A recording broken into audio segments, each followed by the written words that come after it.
bem-vindos. Como conteúdo interdisciplinar, eu trago a vocês como proposta nós retomarmos o tema personalidade e valores. Como vocês sabem, a personalidade ela molda o nosso comportamento e se nós queremos mesmo entender melhor o comportamento das pessoas, dos indivíduos que estão inseridos dentro de uma organização, é bom que saibamos sobre as suas personalidades. Vamos revisar um pouco sobre a definição de personalidade, como ela pode ser mensurada, os tipos e também os traços de personalidade, os mais importantes para o comportamento organizacional. A definição de personalidade mais utilizada, ela foi proposta por Gordon Allport na década de 70. E ele dizia que a personalidade é a organização dinâmica interna daqueles sistemas psicofísicos do indivíduo que determinam o seu ajuste individual ao ambiente. Como compreender o que o Gordon Allport dizia? Quando falamos ou escutamos sobre o que é personalidade, definições de personalidades, não se está somente falando sobre as atitudes ou até mesmo de uma determinada imagem, mas quando profissionais, psicólogos utilizam e falam sobre personalidade, na verdade eles fazem uma referência de um conceito mais dinâmico que acaba descrevendo o crescimento e o desenvolvimento do sistema psicológico de uma pessoa. A personalidade é isso. Mas para entendermos, até mesmo entender, compreender um pouco o que estamos propondo, nós vamos considerar, então, que a personalidade ela é a soma de todas as maneiras como uma pessoa acaba reagindo e interagindo com as outras pessoas. E essa personalidade ela é descrita com base nos traços que podem ser mensuráveis e exibidos por um indivíduo. Então, personalidade, resumidamente, é a soma de todas as maneiras como uma pessoa reage e interage com outras pessoas. Uma das questões que acabam alertando os gestores sobre a mensuração de personalidade, e isso é muito importante e é realmente um alerta, e a intenção dos gestores ficarem atentos aos tipos, os perfis que estão inseridos dentro da organização, faz com que eles busquem formas que os ajudem a mensurar e a identificar quais são as pessoas, quais os tipos de personalidade estão inseridos em suas equipes. E muitas pesquisas têm apresentado que os testes de personalidade eles são instrumentos importantes, principalmente no contexto de contratações. Esses testes ajudam a prever quem é o melhor candidato para a vaga existente e em outros casos também os testes eles podem ser utilizados pelas lideranças como uma forma de compreensão e também de administração de pessoas, porque eles conseguem identificar os perfis e saber com quem eles estão trabalhando. A melhor maneira de mensurar a personalidade é utilizar esses questionários e o primeiro instrumento são os questionários de autoavaliação, que são listas de perguntas onde os indivíduos se autoavaliam de acordo com os critérios inseridos neste questionário. Por exemplo, eu apresentei para vocês logo no início, quando nós começamos a análise do micro organizacional, eu passei um teste a vocês, onde vocês fizeram uma avaliação. E isso é um questionário de autoavaliação. É claro que nós encontramos outros testes, como por exemplo o teste DISC, que eu já falei para vocês, onde vocês conseguem obter como resultado 4 perfis, que é o dominância, influência, estabilidade ou complacência. Temos o teste da inteligência emocional, que foi criado por Daniel Goleman, né, que ele é um importante instrumento onde vai mensurar o coeficiente emocional, a inteligência emocional de uma pessoa. Nós temos a teoria humoral também, que é uma teoria onde analisa a condição de equilíbrio entre os 4 humores de uma determinada pessoa. Então, é claro que no mercado de questionários de autoavaliação ou questionários de autoanálise, vocês vão encontrar muitos outros. Mas esses são os que eu conheço e eu posso atestar que realmente você consegue levantar dados sobre a personalidade da pessoa que está respondendo estes questionários. As principais discussões que ocorrem em pesquisas sobre personalidade está sobre se realmente o resultado da personalidade, né, de onde ela vem, ela corresponde à hereditariedade ou se a personalidade ela acaba sofrendo uma influência do ambiente em que o indivíduo está inserido. E por incrível até que pareça, né, muitas pesquisas acabam apontando que a personalidade ela é resultado de ambas as influências, tanto da hereditariedade quanto do ambiente, mas a hereditariedade ela sobressai em relação ao ambiente, então ela tem um peso muito maior do que a do ambiente. A hereditariedade ela refere-se aos fatores determinados pela nossa genética. O ambiente ele é um fator importante no comportamento do comportamento humano, do comportamento do indivíduo, mas ele não modifica a personalidade da pessoa. Ele pode influenciar, mas ele não altera.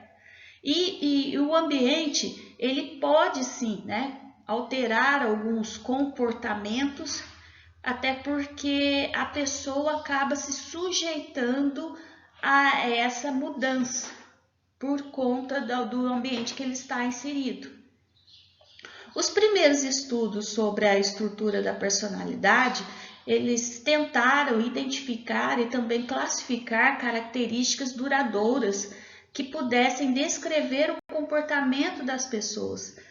Por exemplo, a timidez, a agressividade, submissão, preguiça também é um comportamento a ser analisado, ambição, lealdade, extroversão e, é claro, tem outras características também que definem a nossa personalidade. Essas características, quando exibidas em um grande número de situações, elas são chamadas de traços de personalidade.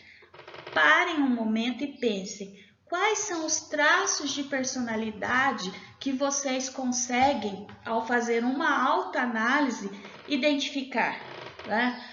Às vezes um pouco de timidez, às vezes um pouco de preguiça. Percebam, façam uma autoanálise.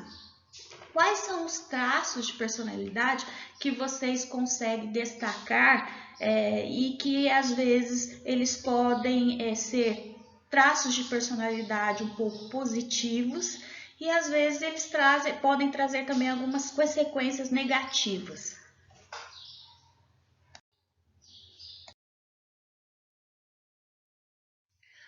Um dos modelos utilizados de tipologia de personalidade em todo o mundo é o chamado de indicador de tipos de personalidade de Myers-Briggs, também conhecido como MBTI.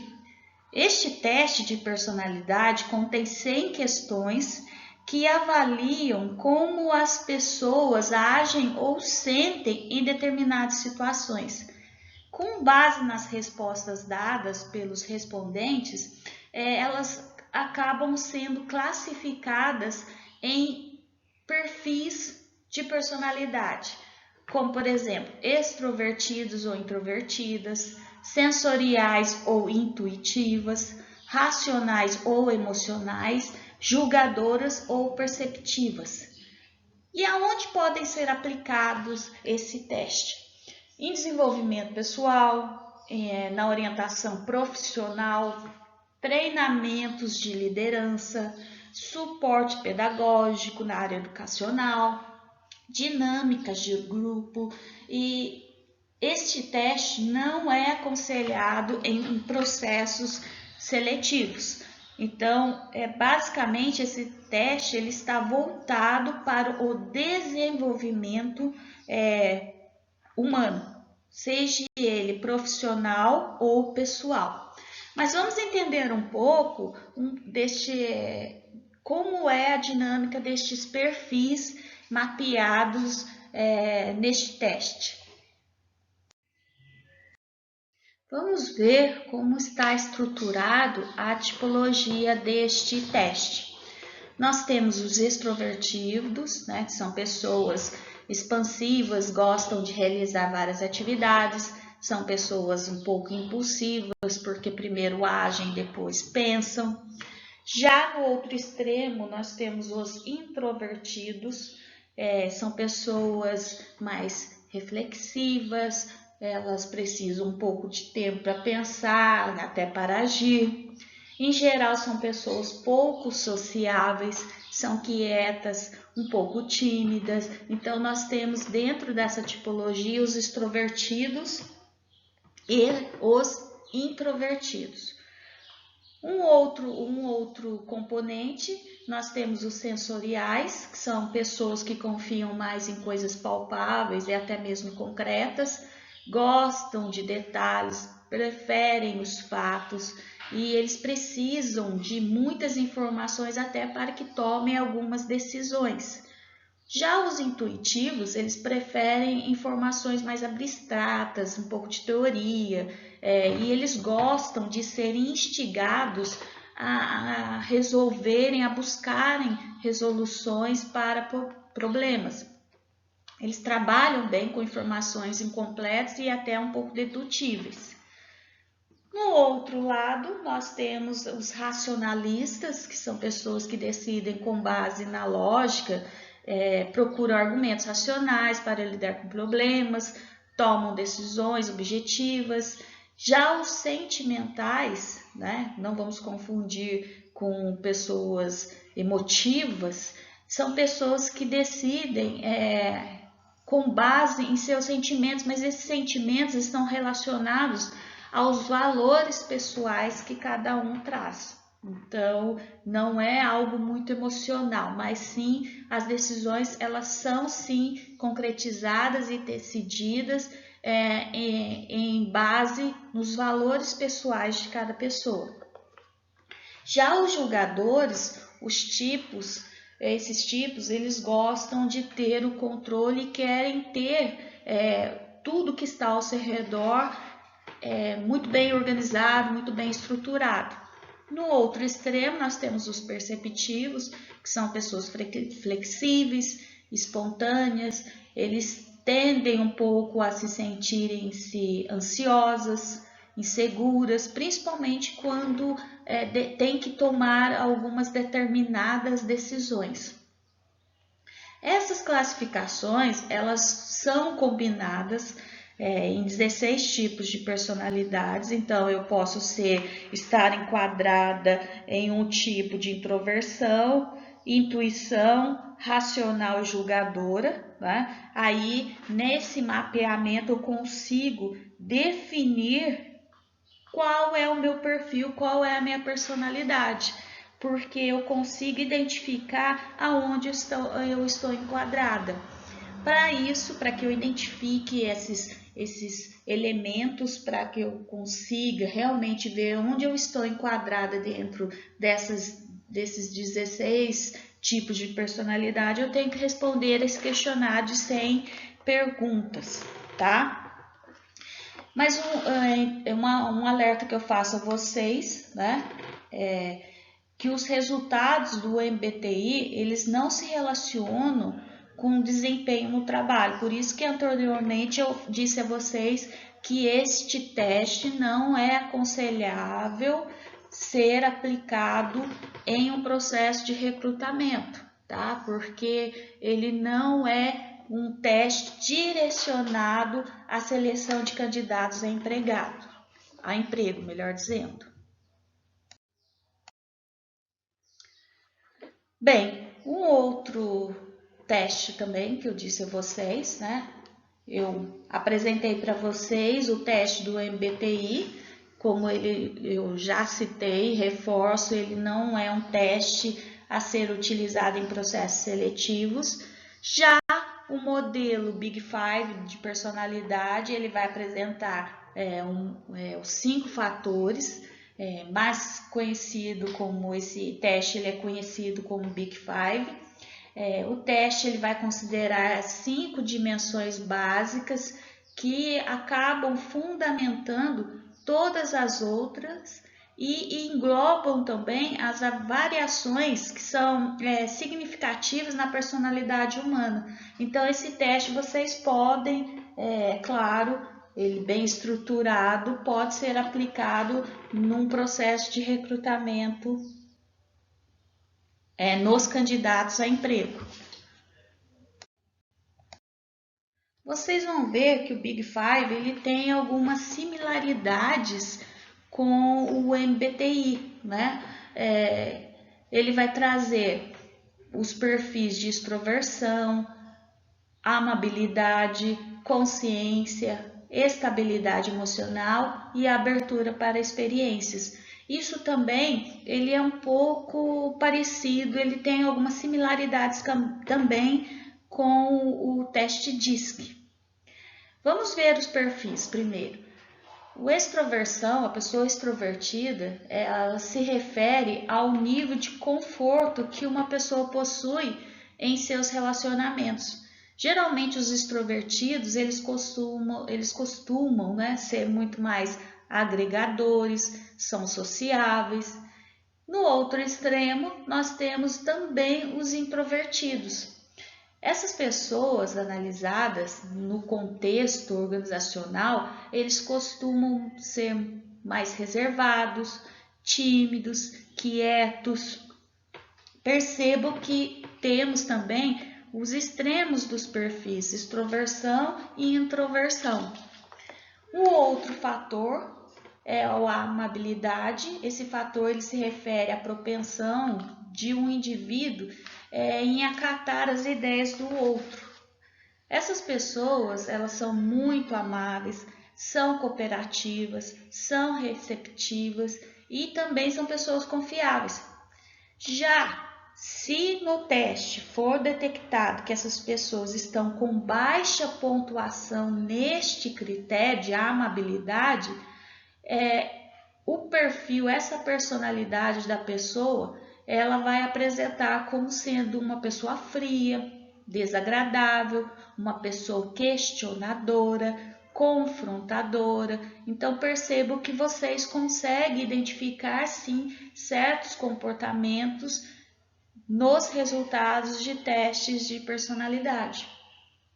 Um outro fator, a consciência, esse fator ele mede a confiabilidade de uma pessoa que tem um alto índice neste fator, ela se apresenta muito mais responsável, organizada, é uma pessoa confiável e também muito persistente naquilo que ela faz. Já as pessoas que têm uma baixa pontuação nessa dimensão de conscienciosidade, elas são pessoas facilmente distraídas, são pessoas desorganizadas e às vezes apresenta também ser pouco confiáveis. Um outro fator, a estabilidade emocional, essa dimensão, ela geralmente ela acaba sendo rotulada pelo seu oposto, que é o neuroticismo. E esse neuroticismo, ele vai se referir à capacidade de que um indivíduo acaba lidando com o estresse, né? Então, há esse vínculo um pouco com a estabilidade emocional com o neuroticismo. As pessoas que têm uma alta estabilidade emocional, elas geralmente apresentam ser pessoas mais calmas, são pessoas autoconfiantes, seguras no que fazem, no que dizem.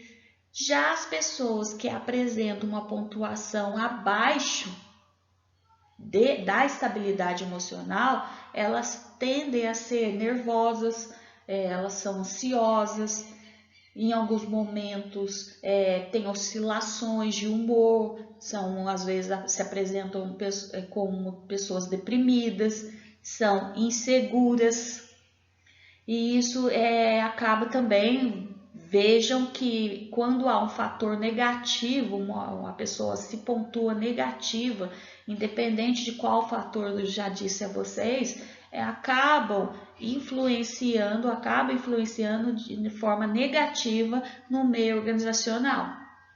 E o último fator, que é a abertura para experiências, ele se refere aos interesses de uma pessoa e o seu fascínio por novidades. Qual é o interesse, qual é o fascínio que a pessoa tem por aquilo que está sendo apresentado, por aquilo que é novo dentro da organização. Vamos pensar sempre no contexto organizacional, tá bom?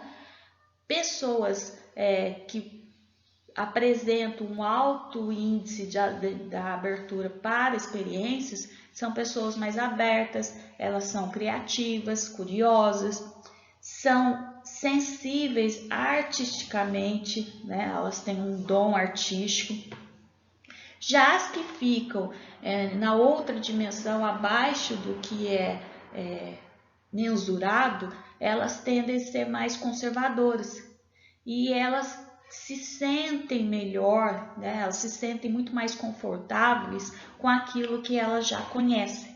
Então, não há nada de negativo nos resultados. O que tem que ser feito, sim, é desenvolver um trabalho sobre essas pessoas que têm baixos índices dentro desses fatores, em qualquer um desses fatores, tá? Então, se esse teste é aplicado em um processo seletivo, é claro que vocês têm por intenção colocar a pessoa certa no local certo, tá?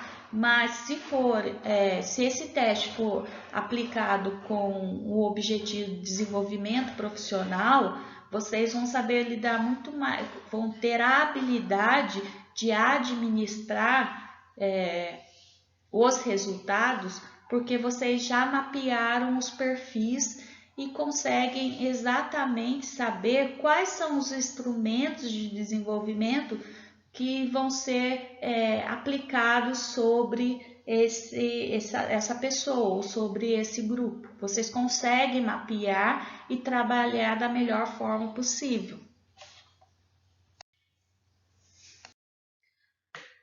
Os outros tipos também de personalidade que são importantes vocês saberem e que existem em uma organização, até para a gente entender um pouco sobre o comportamento organizacional, são os perfis do maquiavelismo, o narcisismo, o automonitoramento, a personalidade tipo A e a personalidade proativa. Na medida que eu for falando para vocês, vocês vão começar a identificar pessoas que vocês conhecem e se enquadram em um destes perfis, às vezes em mais de um. O primeiro, o maquiavelismo, ele é um traço de um indivíduo que é pragmático. Ele mantém uma distância emocional e acaba acreditando que os fins justificam os meios, né? É uma pessoa muito racional. Já o narcisismo, o perfil dessa pessoa, tem tendências a ser um pouco arrogante. Possui um senso exagerado de importância de si mesmo, ele se basta, né? Não precisa de mais ninguém.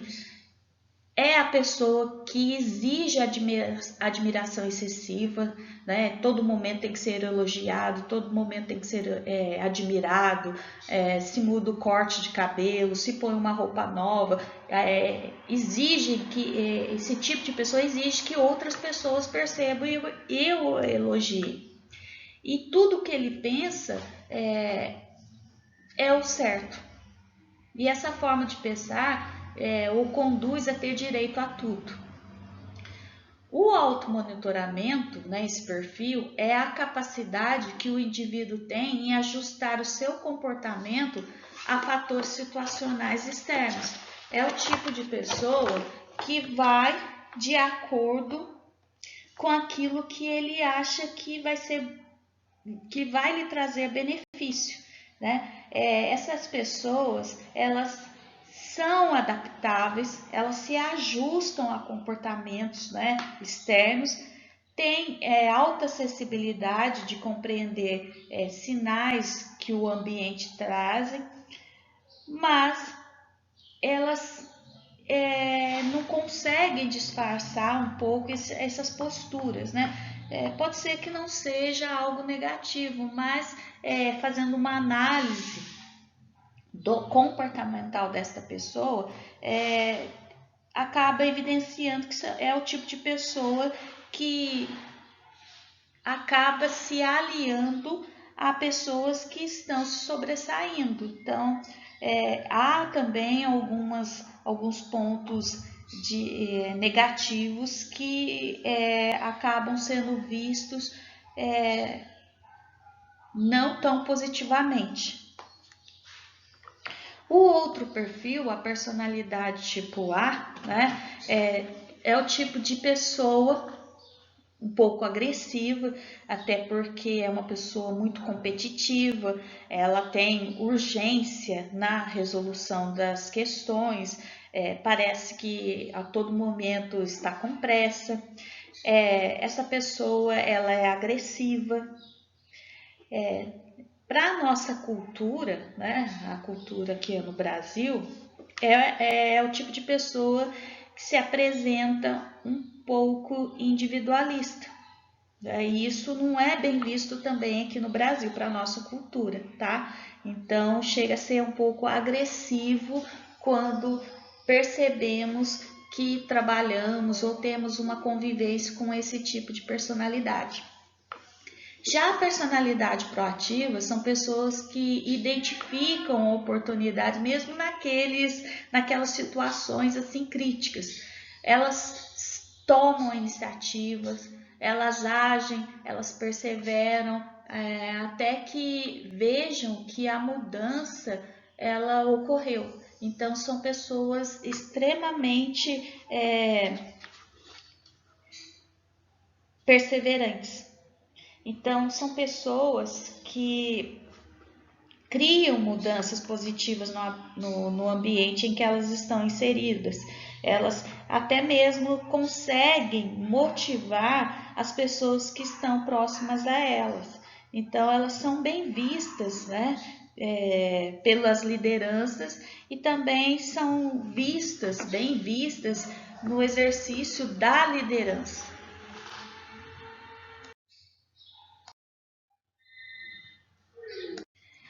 Bem, após analisarmos os traços de personalidade, as características estáveis e que também descreve o comportamento de uma pessoa, nós vamos agora analisar os valores pessoais, né? Os valores individuais que cada um traz. Embora a personalidade e os valores eles estejam relacionados, eles não são a mesma coisa. Isso é importante vocês saberem identificar. Os valores, eles são frequentemente específicos e eles descrevem sistemas de crença muito mais do que tendências comportamentais. Por isso que eles são diferentes, eles estão relacionados, mas não é a mesma coisa. O que a gente pode entender é que os valores, eles são nossas convicções básicas e também é a forma como conduzimos, como nós estabelecemos as nossas condições de existência, né? Como nós vivemos no sentido individual ou social. Os valores, eles contêm alguns elementos de julgamento, que é baseado naquilo que acreditamos, naquilo que percebemos que é correto, que é bom ou que é desejável.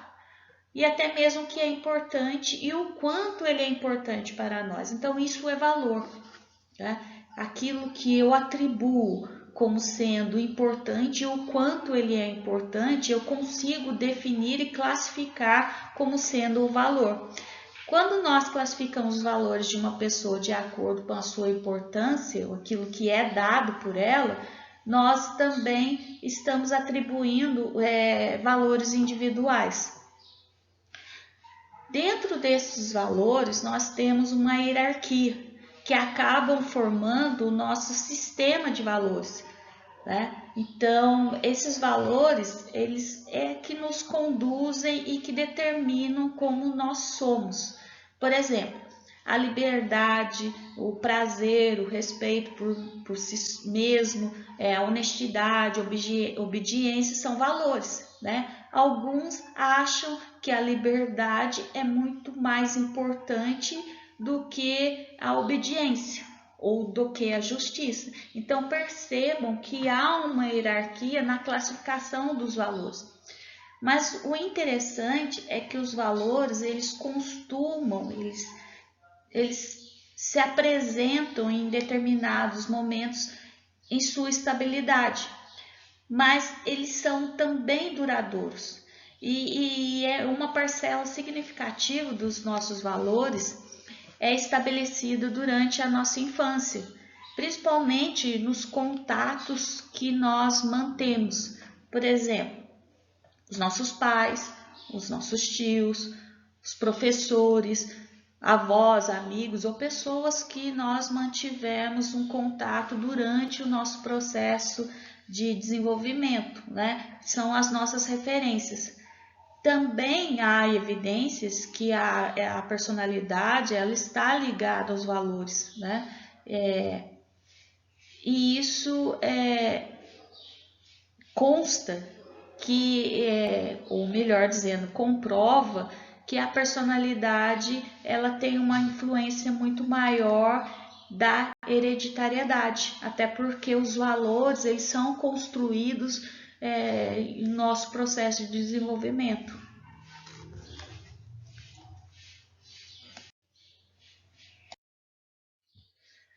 Percebemos que os valores eles são de extrema importância, até porque eles estabelecem a base para a compreensão das atitudes e também da motivação, além deles influenciarem as nossas percepções.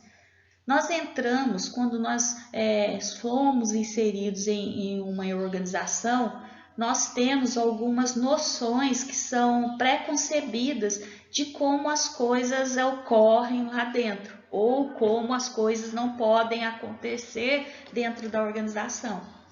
Essas noções, elas não são desprovidas de alguns valores. Ao nós levantarmos essas questões, né, ao nós apresentarmos as nossas percepções, nós carregamos essas percepções também de valores, né? Então há uma interpretação que tem um embasamento sobre os nossos valores. Então a gente consegue definir se é certo ou se é errado, né? Essa é a nossa análise.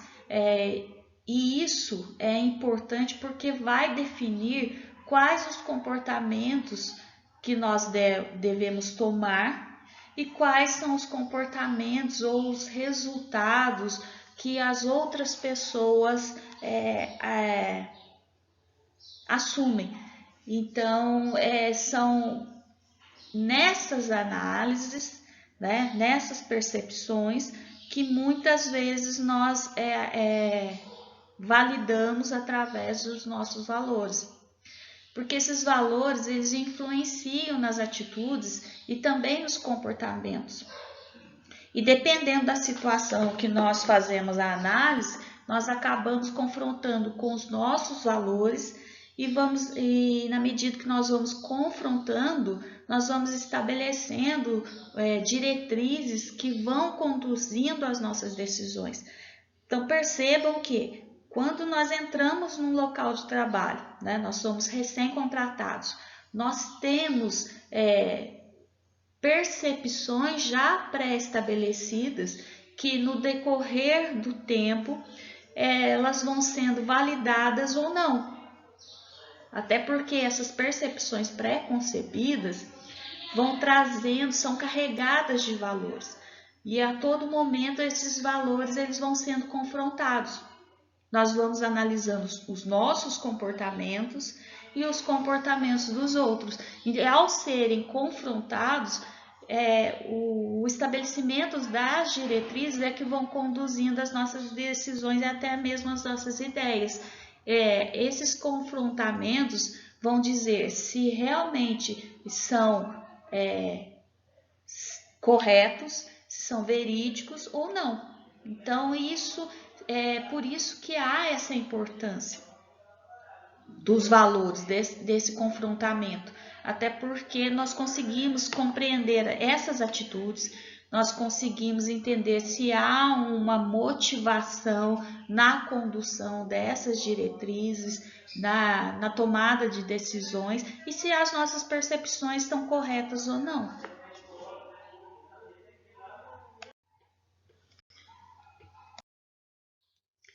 Há 30 anos, as organizações vêm se preocupando com a personalidade das pessoas, porque elas buscam fazer com que os indivíduos se identifiquem com o trabalho e também se sintam parte da organização. Essa preocupação ainda existe, porque não são todas as organizações que pensam no indivíduo como um capital intelectual. Mas hoje acaba se incluindo também a questão da adequação da personalidade e dos valores individuais aos valores da organização. Então, uma preocupação ela não está somente sobre a personalidade, mas também sobre os valores de cada pessoa. E com isso acabou surgindo a teoria da adequação da personalidade ao trabalho.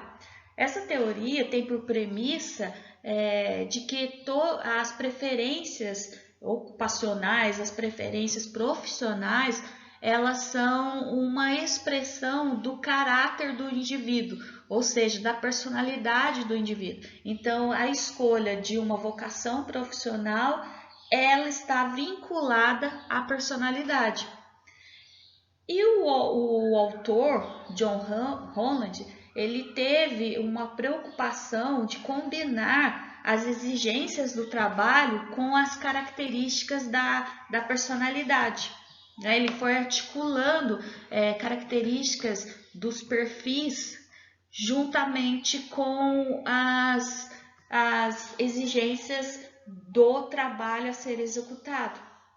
Essa teoria ela propõe que a satisfação e essa propensão em deixar um emprego às vezes depende do grau em que os indivíduos se alinham às suas personalidades ao trabalho que eles acabam desenvolvendo.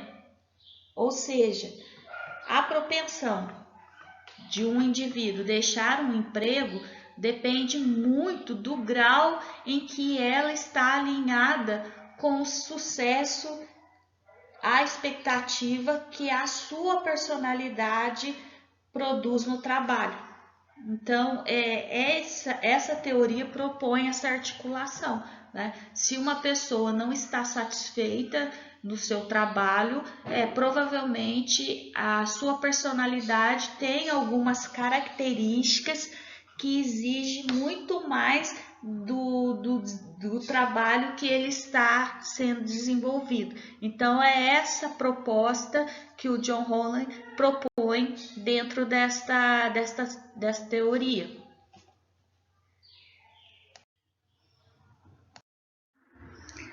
Bem, a teoria ela propõe que as personalidades e os ambientes, principalmente da nossa cultura, eles podem ser classificados em 6 tipos: o realista, o investigativo, o artístico, o social, o empreendedor e o convencional.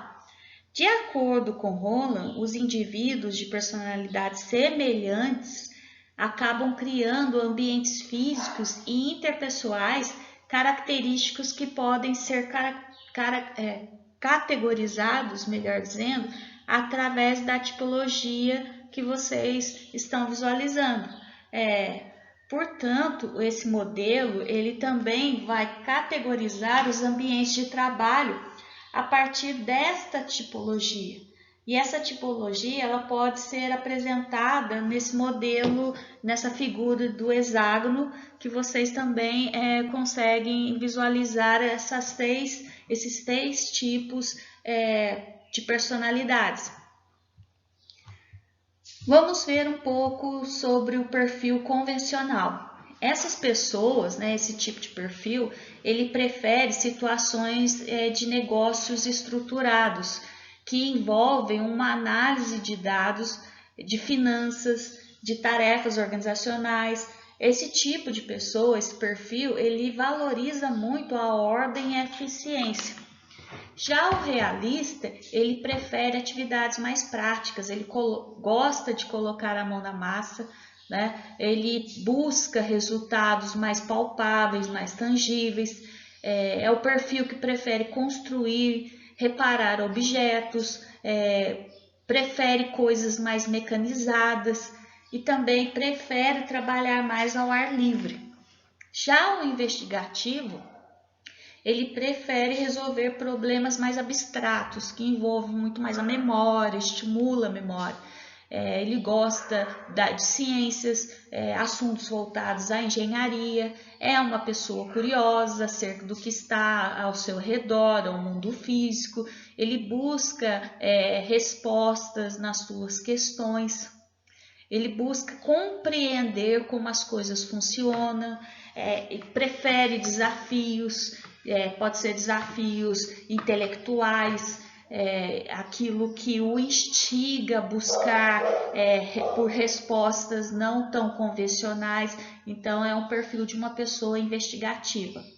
Já o artístico prefere situações que não sejam estruturadas e que também envolvam a autoexpressão de ideias e conceitos também, São pessoas artísticas, se gostam de se envolver com a arte, com a música, com o teatro, então são pessoas com um perfil muito mais voltado à área artística.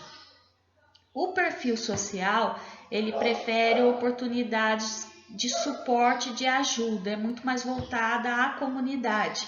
E são pessoas que acabam se envolvendo em aconselhamentos, orientações na área educacional, orientações em grupo. Ele é propenso às causas sociais e humanísticas. E por fim, o último, empreendedor, ele prefere situações voltadas a negócios, ele gosta de persuadir, de vender, influenciar, é uma pessoa entusiasmada, é uma pessoa enérgica, assertiva, muito autoconfiante e ele é inclinado ao gerenciamento, à liderança e ao marketing. Então, a pessoa empreendedora ela está muito mais voltada à área do negócios do que um outro perfil que vocês, por exemplo, o artístico, tá? Em relação à adequação à pessoa-organização, nós podemos perceber que os pesquisadores eles têm procurado adequar as pessoas às organizações e até mesmo com os trabalhos. Se ocorre de uma organização apresentar um ambiente dinâmico e de constantes mudanças, isso acaba exigindo que os seus funcionários, seus contratados também sejam capazes de administrar essas mudanças e também de transitar entre essas mudanças, né? Então, para que isso realmente ocorra de forma eficaz, né, as organizações perceberam a importância que a personalidade dos funcionários tem e como elas, ao serem adequadas à cultura da organização, elas podem trazer bons resultados. Nós vimos algumas teorias, né? A teoria de adequação da pessoa à organização, ela argumenta principalmente que as pessoas elas são atraídas e selecionadas pelas organizações a partir do momento que as empresas, as organizações, elas identificam os valores organizacionais com os valores individuais dessas pessoas e desses contratados. Caso ocorra, né, uma incompatibilidade, né, provavelmente essas pessoas não vão ser atraídas, elas não vão ser selecionadas. Já pensando na teoria Big Five, por exemplo, nós poderemos perceber ou até mesmo utilizar essa teoria como um recurso até para que, ao atrair ou selecionar um candidato, a organização ela possa saber exatamente com quem ela vai trabalhar. Vou citar para vocês um exemplo. Pessoas que são muito extrovertidas, provavelmente elas vão combinar com uma organização que possua uma cultura muito mais agressiva. Então, a pessoa extrovertida ela vai se adaptar melhor em trabalhos que têm uma cultura agressiva, que o trabalho em equipe é valorizado, então elas conseguem desenvolver um trabalho muito mais eficiente, muito mais eficaz. E isso, né, vocês conseguem perceber que as teorias existem, elas podem instrumentalizar a organização, desde que elas sejam bem aplicadas. Se vocês forem seguir essas teorias no momento da contratação, né, o que é importante é levar em consideração que, ao identificar o perfil deste novo contratado, devem direcionar essa pessoa a que melhor combina com a área, o que melhor combina com a cultura da empresa. E isso, é claro, o resultado vai gerar muito mais satisfação, né? Vai diminuir a rotatividade, até porque vocês estão selecionando a pessoa certa para o local certo. Esse ajuste, é claro, ele prediz um pouco a satisfação no trabalho e também o comprometimento com a organização, além de diminuir a rotatividade. Então, isso é um processo de mensuração. Se eu consigo adequar a pessoa à organização, eu consigo atrair e selecionar melhores talentos. E isso gera valor.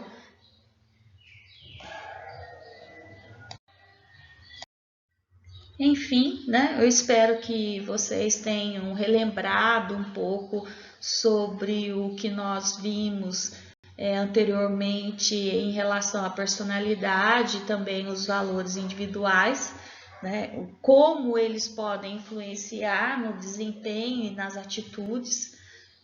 Esses comportamentos e percepções, vocês perceberam que eles influenciam sim no trabalho, né?